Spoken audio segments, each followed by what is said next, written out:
It's a sultry night in July. You've fallen asleep in the armchair. Abruptly, you startle awake, disoriented. The television set is on, but not the sound. You strain to understand what you're seeing.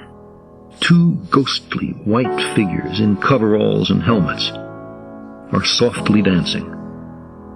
They make strange little skipping motions, which propel them upward amid barely perceptible clouds of dust. But something's wrong. They take too long to come down. Encumbered as they are, they seem to be flying. A little.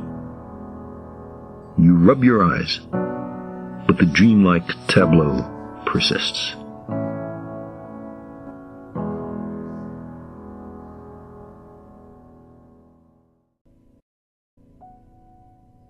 Apollo conveyed a confidence, energy, and breadth of vision that did capture the imagination of the world.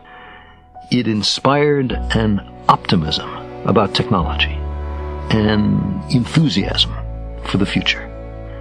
If we could fly to the moon, as so many have asked, what else were we capable of? We may have found that perspective just in time, just as our technology threatens the habitability of our world. Whatever the reason we first mustered the Apollo program, however mired it was in Cold War nationalism and the instruments of death, the inescapable recognition of the unity and fragility of the Earth is its clear and luminous dividend. The unexpected, final gift of Apollo.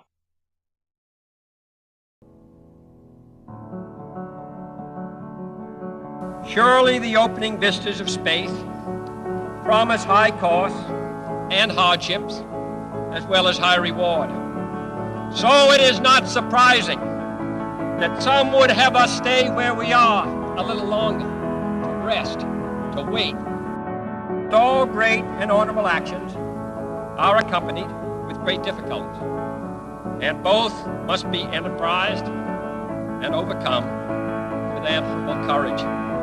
If this capsule history of our progress teaches us anything, it is that man in his quest for knowledge and progress is determined and cannot be deterred. The exploration of space will go ahead, whether we join in it or not. And it is one of the great adventures of all time.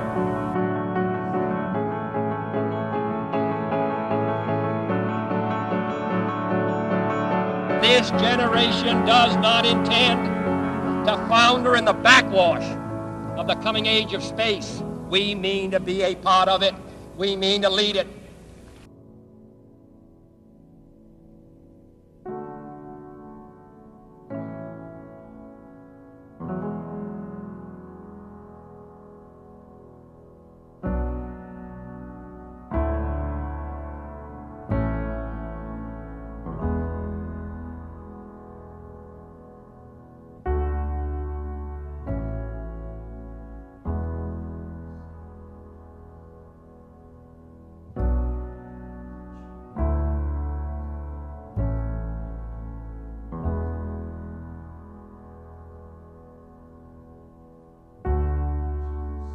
We set sail on this new sea because there is new knowledge to be gained and new rights to be won, and they must be won and used for the progress of all people.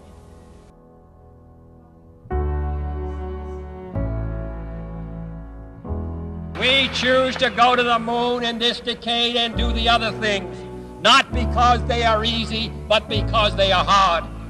Because that goal will serve to organize and measure the best of our energies and skills, because that challenge is one that we're willing to accept, one we are unwilling to postpone, and one we intend to win.